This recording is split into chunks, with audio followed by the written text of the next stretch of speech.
संजय उवाच तं तथा कृपयाविष्ट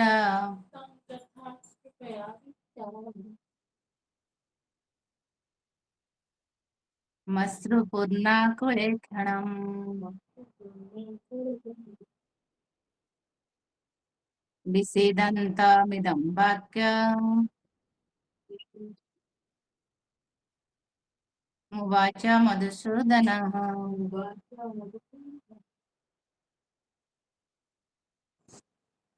संजय उवाच संजय कहले तम माने अर्जुन को कही अर्जुन को तथा से ही कृपा करी आविष्टम विचलित अश्रुपूर्ण आकुल इक्षणम चक्षु विषीदंतम दुख करी इदम एहा वाक्यम कथा उवाच कहले मधुसूदन मधुसूदन माने भगवान को मधुसूदन भगवान गोटे नाम ମାନେ ସେ ମଧୁ ଦୈତ୍ୟକୁ ହତ୍ୟା କରିଥିଲେ ସେଥିପାଇଁ ତାଙ୍କ ନାଁ ଗୋଟେ ମଧୁସୂଦନ।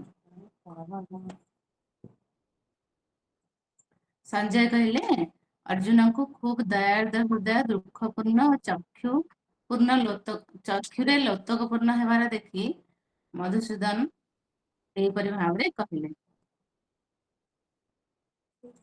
ଏଥିରେ ଆମେ अर्जुनଙ୍କ ବିଷୟରେ अर्जुन ଏଠି କଣ ହେଇଛନ୍ତି ନା ପୁରା ଦୁଃଖରେ ଭାଙ୍ଗି ପଡିଛନ୍ତି ଆଉ ଚକ୍ଷୁରେ ପୁରା ତାଙ୍କର ଲୁହ ହେଇ ଆସିଛି ଭଗବାନଙ୍କୁ କହୁଛନ୍ତି ନା ପ୍ରଥମ ଅଧ୍ୟାୟରେ ଆମେ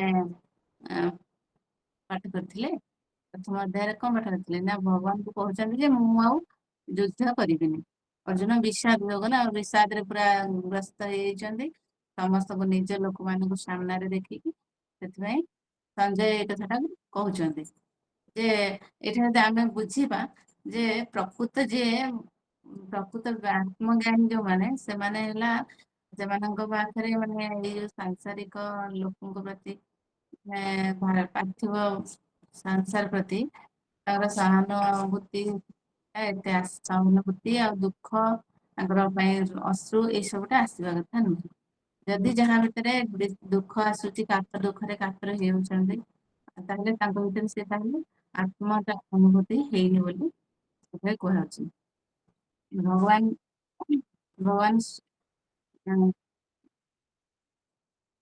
ଭଗବାନ ଅର୍ଜୁନକୁ ଦେଖିକି ଏଇ କଥା ଭାବୁଛନ୍ତି ଯେ ଅର୍ଜୁନଙ୍କ ପାଖରେ ଏଇ ସବୁ ଦୁଃଖ ଅଶ୍ରୁ କେମିତି ଆସିଲା ବୋଲି ତ ଏଠି କଣ କହୁଛନ୍ତି ନା କିନ୍ତୁ ଅର୍ଜୁନ କଣ କରୁଛନ୍ତି ତାଙ୍କର ସୁହୃତ ମାନଙ୍କୁ ନିଜ ଲୋକମାନଙ୍କୁ ଗୁରୁ ଆଉ ହେଲା ଆଚାର୍ଯ୍ୟ ଏମାନେ ସେମାନଙ୍କୁ ଦେଖି ତାଙ୍କୁ ସେ କହୁଛନ୍ତି ନା ଦୁଃଖରେ କାତର ହେଇ ପଡିଛନ୍ତି ନେକ୍ସଟ ଶ୍ଲୋକରେ ଆମେ କଣ କରିବା ହଁ ଆଉ ତାପରେ ଏଇଠି ଆମେ କଣ ଗୋଟେ କଥା କୁହାହେଇଛି ନା ଆମେ ଆମ ମାନେ ଯେମିତି ଅର୍ଜୁନ ଯୁଦ୍ଧ କ୍ଷେତ୍ରରେ ଅଛନ୍ତି ସେମିତି ସଂସାର ରୂପରେ ସଂସାର ରୂପକ ଯୁଦ୍ଧ କ୍ଷେତ୍ରରେ ଆମମାନେ ମଧ୍ୟ ଅବସ୍ଥାନ କରୁ ସଂସାରର ଭବସାଗରରେ ଆମେ ମାନେ ବୁଡି ଯାଉଛେ ଏଠି ଭଗବାନଙ୍କର ଆଦେଶକୁ ମାନି ଅର୍ଜୁନ ଯୁଦ୍ଧ କରିବା ଦରକାର ନାହିଁ ତ ମାନେ ଏଇ ସମୟରେ ଯୁଦ୍ଧ ସମୟରେ କଣ କରିବ ମାନେ ଦୁଃଖରେ କାତର ହବା କଥା ନୁହେଁ ଯେମିତି ବୁଡି ଯାଉଥିବା ଲୋକର ପୋଷାକକୁ ରକ୍ଷା କରିବା କିଛି କର୍ତ୍ତବ୍ୟ ନୁହଁ ବୁଡିବା ଯାଉଥିବା ଲୋକକୁ ରକ୍ଷା କରିବା କର୍ତ୍ତବ୍ୟ ସେମିତି ଅର୍ଜୁନ ସେଇ ଜିନିଷ ଟା ନ ବୁଝି କଣ କରୁଛନ୍ତି ନା ସାମ୍ନାରେ ଥିବା ଲୋକମାନଙ୍କୁ ଦେଖିକି ବିଚଳିତ ହେଇଯାଇଛନ୍ତି ଦୁଃଖରେ କାତର ହେଇଛନ୍ତି କିନ୍ତୁ ଭଗବାନ କଣ କହୁଛନ୍ତି ଜଣେ ଅର୍ଜୁନ ଜଣେ କ୍ଷତ୍ରିୟ ଥିଲେ ତାଙ୍କ ଠାରୁ ଏଇ ସବୁ ଆଶା କରାଯାଇ ନଥିଲା ସେଥିପାଇଁ କ୍ଷତ୍ରିୟ ମାନେ କା ପୁରୁଷତା ଏଇଟା ଗୋଟେ ମାନେ କ୍ଷତ୍ରିୟ ହେଇକି ଯୁଦ୍ଧ ନ କରିବା ପାଇଁ ଇଚ୍ଛା କରିବା ଗୋଟେ କାପୁରୁଷତା ସେଥିପାଇଁ ଅର୍ଜୁନ ଠାରୁ ଏସବୁ ଆଶା କରି ଯାଉନଥିଲା ସଞ୍ଜୟ ଏଇ ଜିନିଷ ଟା ଦେଖିକି କଣ କରୁଛନ୍ତି କହୁଛନ୍ତି ତାପରେ ଭଗବାନ ଦ୍ଵିତୀୟ ଶ୍ଲୋକରେ ଭଗବାନ ଏବେ ଅର୍ଜୁନଙ୍କୁ କହୁଛନ୍ତି ଶ୍ରୀ ଭଗବାନ ଉବାଚ କୁତସ୍ତ୍ୱାକସ୍ମାଳମିଦଂ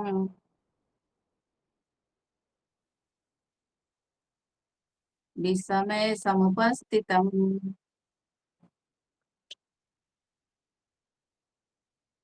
अनार्यजुष्टमसुर्ग्य स्वर्गं कीर्तिकारमर्जुन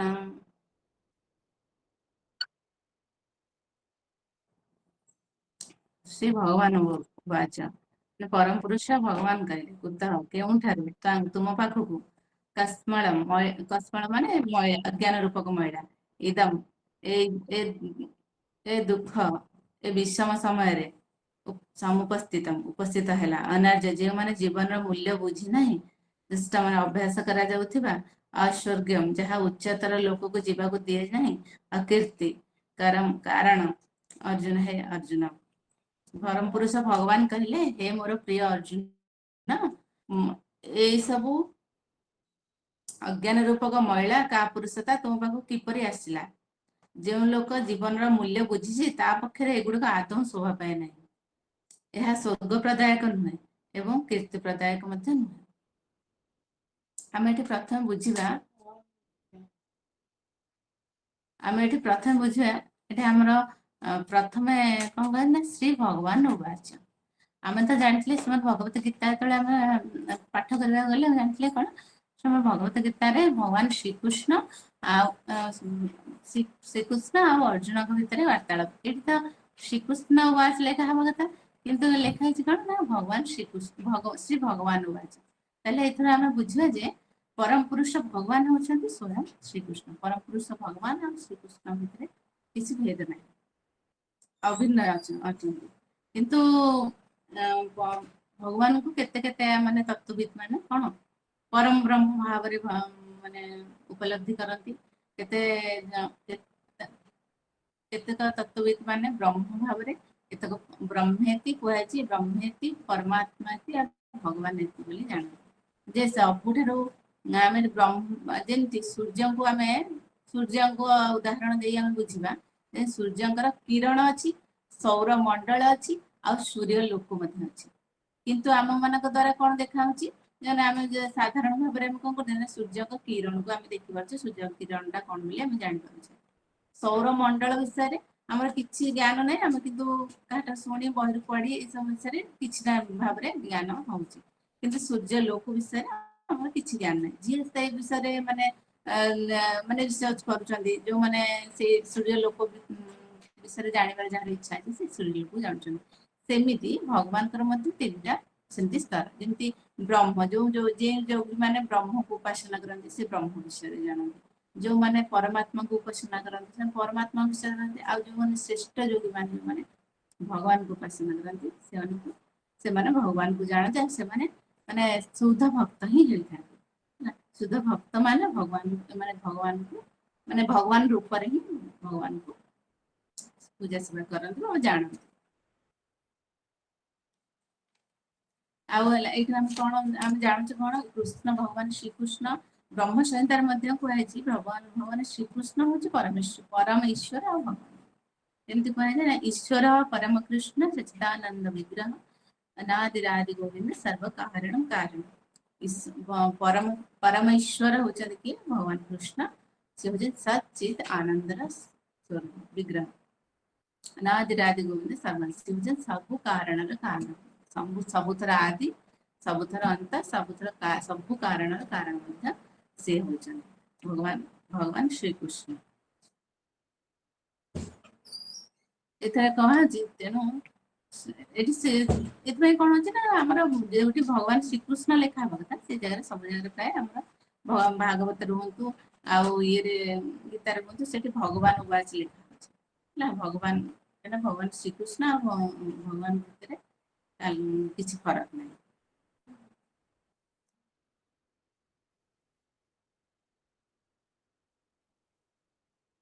परम पुरुष भगवान का माने सामने थाई कि भगवान श्रीकृष्ण का सामने थाई कि अर्जुन कौन हो आत्मीय स्वजन मान दुख दुख कर किंतु परम पुरुष भगवान जी स्वयं परमात्मा सामने थाई निज माने माने जागतिक जगतर आत्मीय स्वजन मान क्षोभ करवा दुख करवा ये सब कौन यहाँ माने वास्तव में गोटे क्षोभर विषय वास्तव में गोटे आश्चर्य विषय से भगवान कहते कुत माने केउठार आसा कुतस्थ कहते ना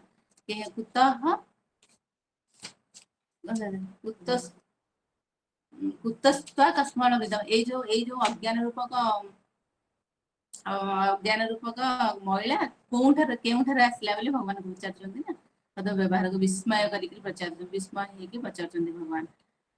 ଅର୍ଜୁନ ଭଳି ବୀର ପୁରୁଷ ଯିଏକି ଆର୍ଯ୍ୟ ବଂଶଜ ମଧ୍ୟ, ତାଙ୍କ ପାଖରେ ଏଇ ଯୋଉ କାପୁରୁଷ ପଣିଆ କେଉଁଠାରୁ, ମାନେ ଭଗବାନ କେବେ ଆଶା କରୁନଥିଲେ ଆମ ପାଖରେ କେଉଁଠି ଆସିଲା ବୋଲି ବିସ୍ମୟ ହେଇକି ପଚାରୁଛନ୍ତି। ଯେଉଁମାନେ ଜୀବନର ମୂଲ୍ୟ ଜାଣିଛନ୍ତି, ଯେଉଁମାନଙ୍କର ଆଧ୍ୟାତ୍ମିକ ଅନୁଭୂତି ଅଛି, ସେମାନଙ୍କୁ ମାନେ ଆର୍ଯ୍ୟ ବୋଲି କୁହାଯାଇଛି। ଭଗବାନ ଦେଖୁନ, ମାନେ ଆମେ ଜାଣିଛେ କୁରୁ ବଂଶଜ ଯେଉଁମାନେ ଥିଲେ ସେମାନେ ସବୁ ମାନେ ପ୍ରାୟ ମାନେ ଭଗବତ ଅନୁଭବୀ ଥିଲେ। ସେମାନେ ମୁକ୍ତ ଥିଲେ ମଧ୍ୟ, ଶାନ୍ତନୁ ହୁଅନ୍ତୁ ଆଉ କୁରୁ ରାଜା ସ୍ଵୟଂ, ଆଉ ସେମାନେ ସବୁ କଣ, ମାନେ ସେମାନେ ସେମାନଙ୍କୁ ଆର୍ଯ୍ୟ ବଂଶଜ ସେଥିପାଇଁ କୁହାଯାଏ। ଆଧ୍ୟାତ୍ମିକ ଅନୁଭୂତି ତାଙ୍କ ଭିତରେ ଥିଲା। ସେଇ ବଂଶର ଅର୍ଜୁନ ହେଇକି ସେ ମାନେ ଆଧ୍ୟାତ୍ମିକ ଅନୁଭୂତି ନ କରି ସେ ସାଂସାରିକ ଲୋକମାନଙ୍କୁ ଦେଖିକି କେମିତି ଏମିତି ଦୁଃଖ ପ୍ରକାଶ କରୁଛନ୍ତି, ସେ କଥା ଭଗବାନ ପଚାରୁଛନ୍ତି। ଯେହେତୁ ଭଗବାନ ତାପରେ ଆମେ ଜାଣିବା ଯେ ଏଥିରେ କଣ ନା, ଏ ପ୍ରକାର ଭୀରୁତା ଅନାର୍ଯ୍ୟର ଆଚରଣ ବୋଲି କୁହାଯାଉଛି। ଭଗବାନ କହୁଛନ୍ତି ଏ ଯୋଉ ଯୁଦ୍ଧ କ୍ଷେତ୍ରରେ ଯୁଦ୍ଧ ନ କରି ନିଜ ଲୋକମାନଙ୍କୁ ଦେଖି ଦୁଃଖରେ କାତର ହବା, ଏ ହଉଛି ଭୀରୁର ଆଚରଣ। ଅନାର୍ଯ୍ୟ ମାନଙ୍କ ପାଖରେ ଶୋଭା ପାଏ। ଆଉ ଗୋଟେ କ୍ଷତ୍ରିୟର ଧର୍ମ ହଉଛି ଯୁଦ୍ଧ କରିବା। ଧର୍ମ ଯୁଦ୍ଧ, ମାନେ ଧର୍ମକୁ ରକ୍ଷା ନିମନ୍ତେ ଯୁଦ୍ଧ କରିବା। କିନ୍ତୁ ହେଲା ନିଜର ଆତ୍ମସ୍ୱଜନ ମାନଙ୍କ ପାଇଁ ପ୍ରୀତି ହେତୁ ସହାନୁଭୂତି ପ୍ରକାଶ କରି ଯୁଦ୍ଧ ନ କରିବା ପାଇଁ ଯୋଉ ଅର୍ଜୁନ କରୁଛନ୍ତି, ଏଇଟା ଭଗବାନ ଆଦୌ ପସନ୍ଦ କରୁନାହାନ୍ତି। ସେଥିପାଇଁ ଏଇ ସବୁ କହୁଛନ୍ତି। ତାପରେ କଣ କହୁଛନ୍ତି, ସେ ପ୍ରଥମ ଶ୍ଲୋକରେ ଭଗବାନ କହିଲେ ଅର୍ଜୁନଙ୍କୁ, ଦ୍ୱିତୀୟରେ କଣ କହୁଛନ୍ତି 3 ନମ୍ବର ଶ୍ଲୋକରେ ଆମେ ପଢିବା, କ୍ଳୈବମାଶ୍ମଗମଃ ପାର୍ଥ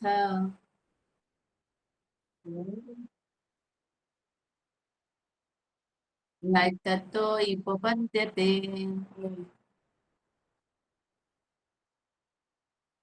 କ୍ଷୁଦ୍ରଂ ହୃଦୟ ଦୌର୍ବଲ୍ୟଂ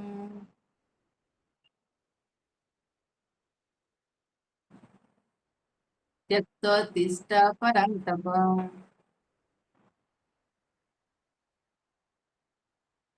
କ୍ଳୈବମ୍ ମାନେ କ୍ଲିବତା,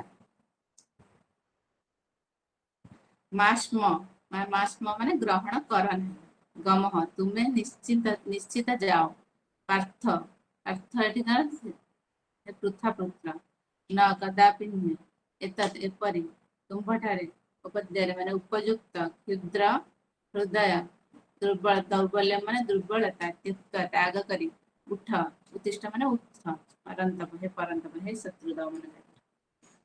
କଣ ହଉଛି ନା, ହେ ପୃଥା ପୁତ୍ର, ଏହାର ଏ ପ୍ରକାର କ୍ଲିବତାର ବଶବର୍ତ୍ତୀ ହୁଅ ନାହିଁ, ଏହା ତୁମ ପାଖରେ ଶୋଭା ପାଏ ନାହିଁ। ହେ ପରନ୍ତପ, ଏ ପ୍ରକାର ତୁଚ୍ଛ ହୃଦୟ ଦୁର୍ବଳତାକୁ ତ୍ୟାଗ କରି ଯୁଦ୍ଧ ପାଇଁ ଦଣ୍ଡାୟମାନ।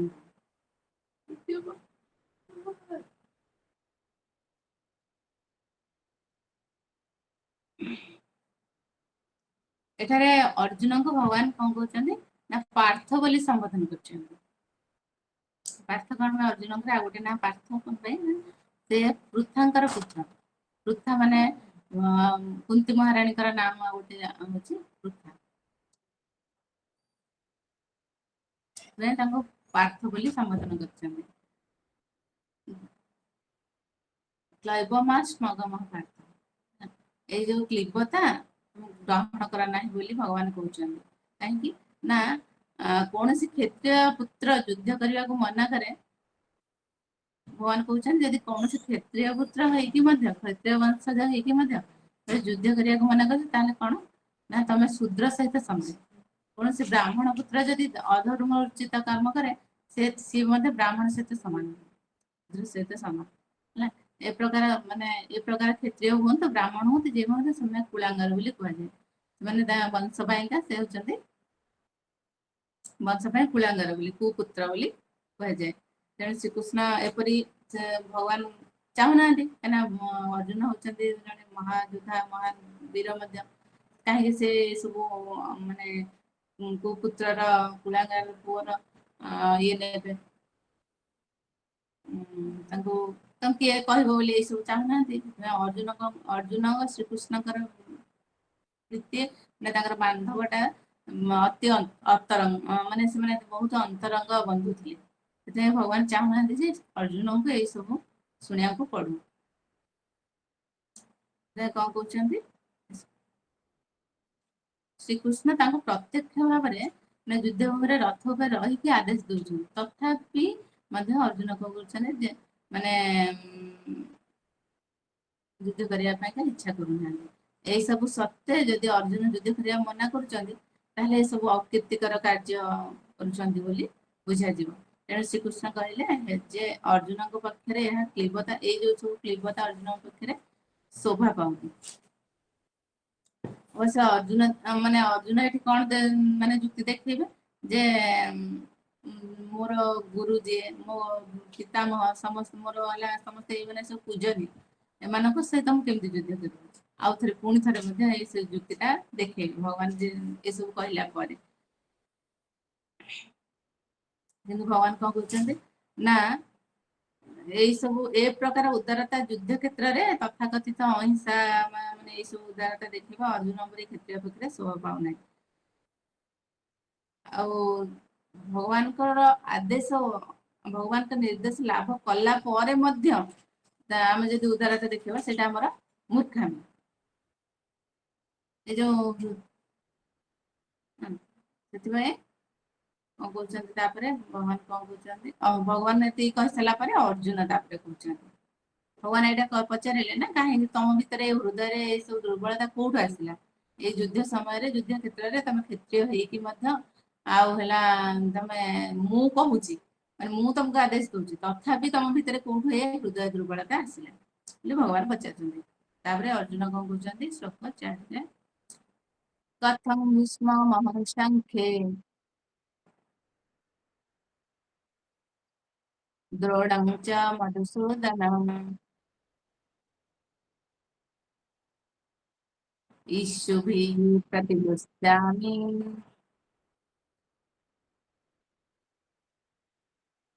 ପୂଜାଃ ପରିଷୋଦନ।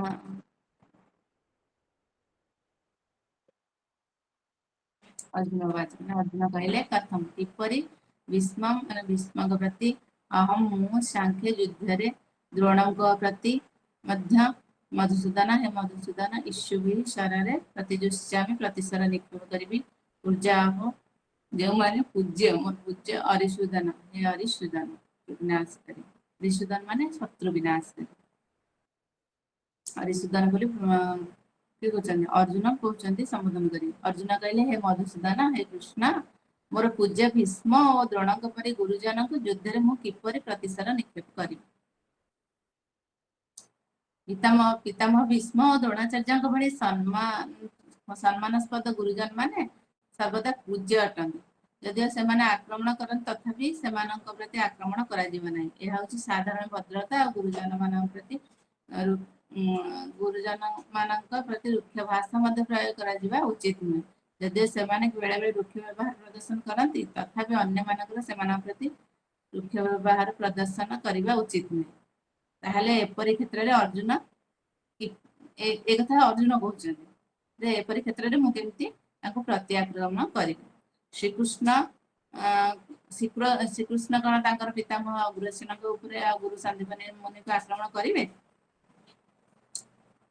ଅର୍ଜୁନ ଏପରି କେତେକ ଯୁକ୍ତି ମଧ୍ୟ ଶ୍ରୀକୃଷ୍ଣଙ୍କ ଆଗରେ ଉପସ୍ଥାପନା କରୁଛନ୍ତି। ଶ୍ଲୋକ 5 ଗୁରୁ ନା ଗୁରୁ ନା ହତ୍ୱା ହି ମହାନ ଭାବାନ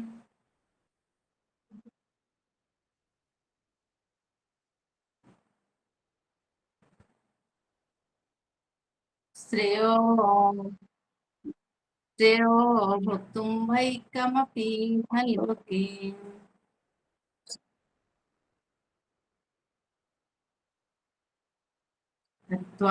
ହତ୍ୱାर्थକାମାस्तु गुरून्निहैव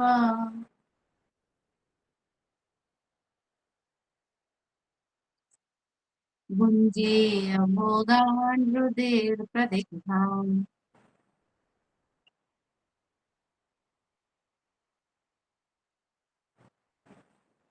ଗୁରୁ ମାନେ ଗୁରୁଜନ ମାନଙ୍କୁ ଅହତ୍ୟ ମାନେ ହତ୍ୟା ନ କରି କି ନିଶ୍ଚିତ ଭାବେ ମହାନୁଭାବାନ ମହାତ୍ମା ଗଣଙ୍କୁ ଶ୍ରେୟସ୍କର ଭକ୍ତୁ ଜୀବନ ଉପଭୋଗ କରିବାକୁ ଭିକ୍ଷା କରିବା ଏପରିକି ଏଇ ଜୀବନରେ ଏ ପୃଥିବୀରେ ହତ୍ୟା କରି ଲାଭ ଅର୍ଥ କାମାନ ଏପରି ଇଚ୍ଛା କରି କିନ୍ତୁ ଗୁରୁ ମାନଙ୍କୁ ଏ ପୃଥିବୀରେ ଲୋକରେ ନିଶ୍ଚିନ୍ତ ଭାବେ ମାନେ ଭୋଗ କରିବାକୁ ହେବ। ଭୋଗାନ ଭୋଗ୍ୟ ବସ୍ତୁ ରୁଧିର ରକ୍ତ ପ୍ରତିକ୍ଷା ରଞ୍ଜିତ ରକ୍ତ ରଞ୍ଜିତ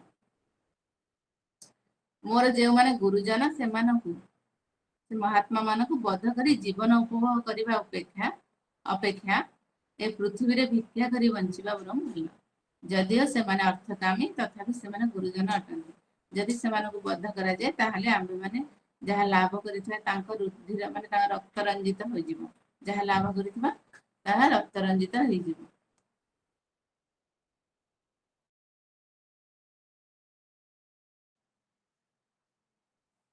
ଯଦି କୌଣସି ଗୁରୁ ପୁଣ୍ୟ କାର୍ଯ୍ୟ କରନ୍ତି, ଏଠି ଅର୍ଜୁନ କଣ କହୁଛନ୍ତି ଯେ କୌଣସି ଗୁରୁ ପୁଣ୍ୟ କାର୍ଯ୍ୟ କରୁଛନ୍ତି ନିଜର ବିଚାର ବୁଦ୍ଧିକୁ ବଳିଦାନ ଦେଇ ଦିଅନ୍ତି ତାହେଲେ ସେ ପ୍ରକାର ଗୁରୁକୁ ତ୍ୟାଗ କରିବା ଉଚିତ। ଏହା ଶାସ୍ତ୍ର ମତ। କିନ୍ତୁ ଭୀଷ୍ମ ଦ୍ରୋଣ ଦୁର୍ଯ୍ୟୋଧନଙ୍କ ପକ୍ଷ ଗ୍ରହଣ କରିବାକୁ ବାଧ୍ୟ ହୋଇଥିଲେ କାରଣ ସେମାନେ ତାଙ୍କଠାରୁ ଆର୍ଥିକ ସହାୟତା ପାଉଥିଲେ। କିନ୍ତୁ ସେମାନେ ଏପରି ବିଚାର ଗ୍ରହଣ କରିବା ଉଚିତ ନଥିଲା।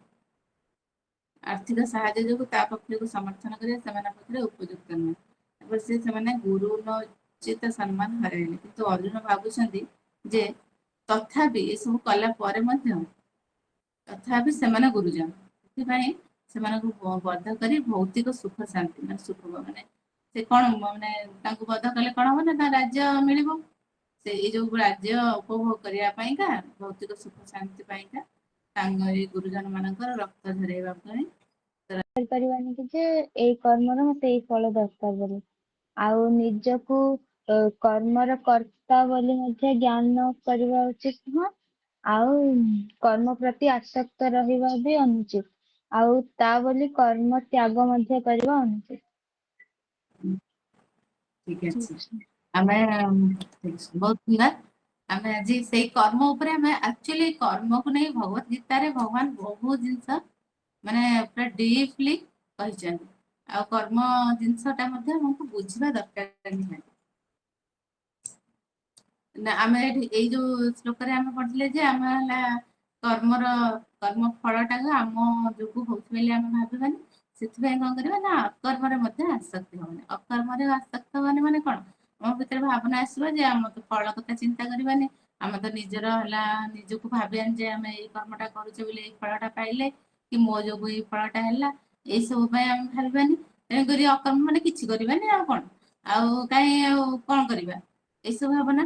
କିନ୍ତୁ ଭଗବାନ ପୁଣି ଭଗବତ ଗୀତାରେ କହିଛନ୍ତି କଣ ତୃତୀୟ ଅଧ୍ୟାୟରେ କହିଛନ୍ତି ନା ନା ହି କଶ୍ଚିତ୍ କ୍ଷଣମପି ଜାତ ତିଷ୍ଠତ୍ୟ କର୍ମକୁ କାର୍ଯ୍ୟତେ ହେବଶଃ କର୍ମ ସର୍ବ ପ୍ରକୃତି ଜୈଗୁଣେ। ନା ହି କଶ୍ଚିତ୍ କ୍ଷଣମପି କଣ କେହି କେବେ ବି ନୁହେଁ କେବେ ବି କଶ୍ଚିତ୍ କେବେ ବି ନୁହେଁ ଯାତ ତିଷ୍ଠତ୍ୟ କର୍ମ ମାନେ ଯୋଉ କ୍ଷଣ ସୁଧା ମଧ୍ୟ କ୍ଷଣ ସୁଧା ମଧ୍ୟ କଦାଚିତ୍ ଅକର୍ମ ମାନେ ଅକର୍ମ କରି ମାନେ କିଛି ନ କରି କିଛି ନକରି ରହିପାରିବ ନାହିଁ କାର୍ଯ୍ୟତେ ହେବଶଃ କର୍ମ ସର୍ବ ପ୍ରକୃତି ଜୈଗୁଣେ। ଅବଶ୍ୟ ହିଁ ଆମକୁ କର୍ମ କରିବାକୁ ପଡିବ କର୍ମ ସବୁ କେମିତି ପ୍ରକୃତି ଜୈଗୁଣେ ପ୍ରକୃତିରେ ଜାତ ଗୁଣ ଦ୍ଵାରା ପ୍ରକୃତିରେ ଜାତ ଗୁଣ ଦ୍ଵାରା ଆମେ ଯେହେତୁ ଏ ମାନେ ଆମର ଏଇ ଯୋଉ କଣ ପ୍ରକୃତିରେ ଜାତ ଗୁଣ ଦ୍ଵାରା ହିଁ ଆମର ଏ ଶରୀର ସବୁବେଳେ ବନ୍ଧା ସେଥିପାଇଁକା ଶରୀର ଦ୍ଵାରା ଆମର ସବୁବେଳେ ମାନେ ଆମକୁ କର୍ମ କରିବାକୁ ଆମେ ବାଧ୍ୟ କେହି ଚାହିଁଲେ ମଧ୍ୟ କୌଣସି ବ୍ୟକ୍ତି କୌଣସି ସମୟରେ ବିନା କର୍ମରେ କେବେ ରହିପାରିବ ନାହିଁ ଚାହେଁ ନ ଚାହିଁଲେ ମଧ୍ୟ କର୍ମ କରିବାକୁ ହବ ଆଉ କର୍ମ ବୋଲି ଖାଲି ନୁହଁ ଯେ ଆମେ ହେଲା ଯୋଉ ହାତରେ କରୁଛେ ଯୋଉଟା କି ଯାହା କରୁଛେ ସେଇଟା ହେଲେ କାମ କର୍ମ ନୁହେଁ। କର୍ମ ହଉଛି କଣ ନା କାୟ ମନ ବାକ୍ୟରେ ଯୋଉଟା ବି କରିବା ଆମେ ହଉଛି କର୍ମ ଆଉ ପ୍ରକୃତିରୁ ଜାତ ଗୁଣ ପ୍ରକୃତିରୁ ଜାତ ପ୍ରକୃତିରୁ ଯେମିତି ସତ୍ଵ ଗୁଣ ରଜ ଗୁଣ ତମ ଗୁଣ ସେମିତି ପ୍ରକୃତିରୁ ଜାତ ଗୁଣର ସତ୍ଵ ଗୁଣରେ ସାତ୍ଵିକ କର୍ମ, ରଜ ଗୁଣରେ ରାଜସିକ କର୍ମ, ଆଉ ତମ ଗୁଣରେ ତାମସିକ କର୍ମ ମଧ୍ୟ ଆମେ କରିଥାଉ। ଯିଏ ହେଲେ ଯେତେ ଚେଷ୍ଟା କଲେ ମଧ୍ୟ କର୍ମ ନ ଯେକୌଣସି ଯୋଉ କାମ ଭିତରୁ ହେଲେ ବି ତମେ କରିବାକୁ ପଡିବ। ଚେଷ୍ଟା କଲେ ମଧ୍ୟ ଆମେ କର୍ମ ଛାଡି ପାରିବାନି। ଯେମିତି ଆମେ ବୁଝିବା ମାନେ ଗୋଟେ କାହା ଗୋଟେ ପାଣି ବୋଟଲ ଟା ଆମେ ଦେଖୁଛେ ନା ପାଣି ଭରି ହେଇକି ଅଛି, ପାଣି ଟା ଆମେ କାଢିଦବା, ଏବେ କହିବା କି ସେ ବୋଟଲ ଟା ଖାଲି ବୋଲି, କିନ୍ତୁ ଖାଲି ନୁହଁ, ଖାଲି କହିପାରିବାନି, କାହିଁକି ନା ତା ଭିତରେ ଏୟାର ଅଛି। ସେମିତି ଆମ ମନଟା ମଧ୍ୟ ସେମିତି, ମନକୁ ଆମେ ମାନେ ଯେତେ ହେଲା ମାନେ କହିବା ଯେ ଆମେ କିଛି କରୁନି କାମ ବୋଲି, କିଛି ମନ ଯେମିତି ହେଲେ କଣ ଗୋଟେ କାମ କରୁଥିବା।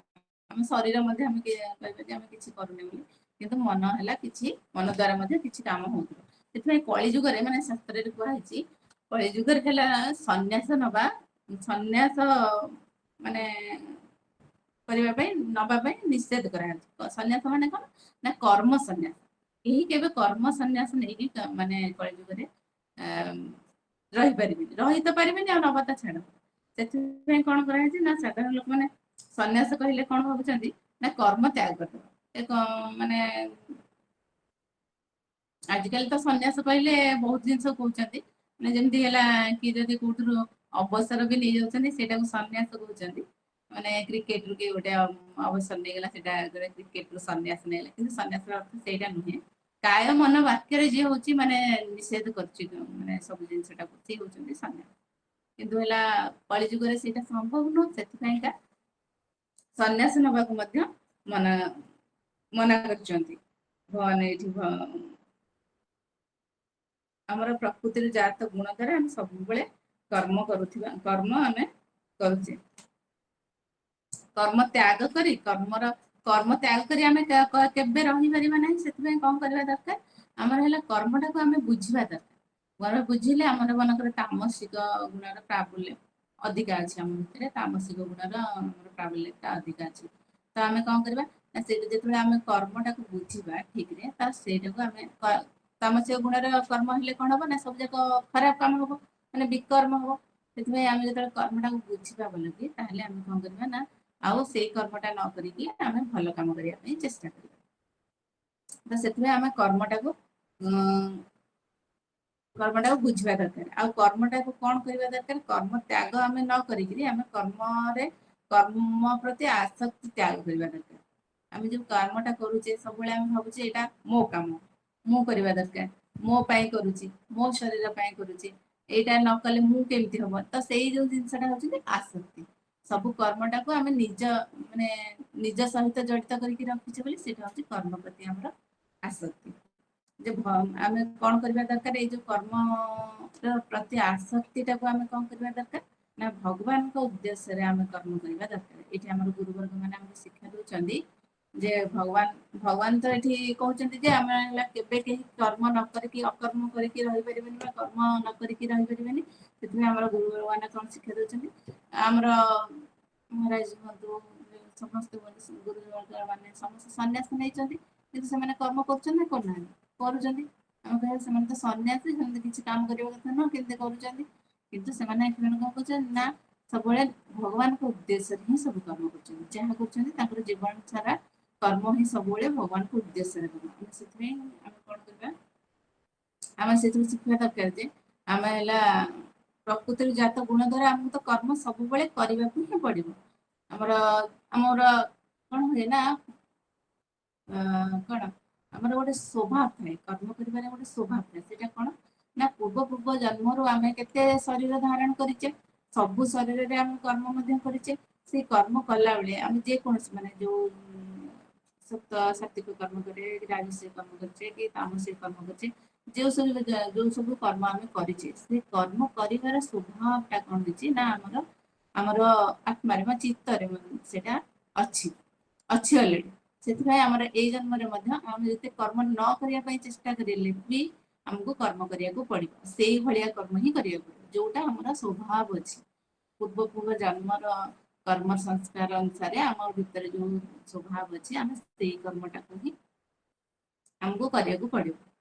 ସେଥିପାଇଁ ଆମେ କଣ କରିବା ନା ଆମେ କର୍ମଟାକୁ ବୁଝିବା ଦରକାର। ଆଉ ଗୁରୁବର୍ଗଙ୍କ କହିବା ଅନୁସାରେ ଆମେ ଯଦି ଭଗବାନଙ୍କ ଉଦ୍ଦେଶ୍ୟରେ ଆମେ କର୍ମ କରିବା ତାହେଲେ ଧୀରେ ଧୀରେ ଧୀରେ ଧୀରେ କଣ ହବ ନା ସେଇ ଯୋଉ ଆମର ଆମ ଭିତରେ ଯୋଉ ସ୍ୱଭାବଟା ରହିଯାଇଛି ଆମର ନିଜ ପାଇଁ ମାନେ ନିଜ ଉଦ୍ଦେଶ୍ୟରେ ଆସକ୍ତି ହେଇକି ନିଜ ମାନେ କର୍ମ ପ୍ରତି ଆସକ୍ତି ହେଇଯାଇଛି ଆମେ ମୁଁ ନ କଲେ କେମିତି ହବ, ମୋ ଦ୍ଵାରା ଏଇ କାମଟା ହଉଛି, ମୁଁ ହିଁ ଏଇ କାମ କରିଛି, ଏମିତି ଏଇ ଯୋଉ ଜିନିଷଟା ସେଇ ଜିନିଷଟା ଆମେ କଣ କରିବା ନା ଧୀରେ ଧୀରେ ଆମେ ଦୂରେଇବା। କେମିତି ନା ଭଗବାନଙ୍କ ପାଇଁ କରିଲେ ସବୁ ଯେମିତି ଆମେ ଆଗରୁ ଯେତେବେଳେ ଆମେ ମାନେ ଭକ୍ତିରେ ଆସିନଥିଲେ ଆମେ କଣ କରୁଥିଲେ ନା ଆମେ ଘରେ ରୋଷେଇ କରୁଛେ, ନିଜ ପାଇଁ ରୋଷେଇ କରୁଛେ, ଭାରି ମତେ ଏଇଟା ଭଲ ଲାଗେ ମୁଁ ଏଇଟା କରିବି, ମତେ ସେଇଟା ଭଲ ଲାଗେ କି ମୁଁ ଆମ ଘର ଲୋକଙ୍କୁ ଏଇଟା ଭଲ ଲାଗେ ଖାଇବା ପାଇଁ ସେ ସେଇଟା କରୁଛନ୍ତି, ଏମିତି କରୁଛେ।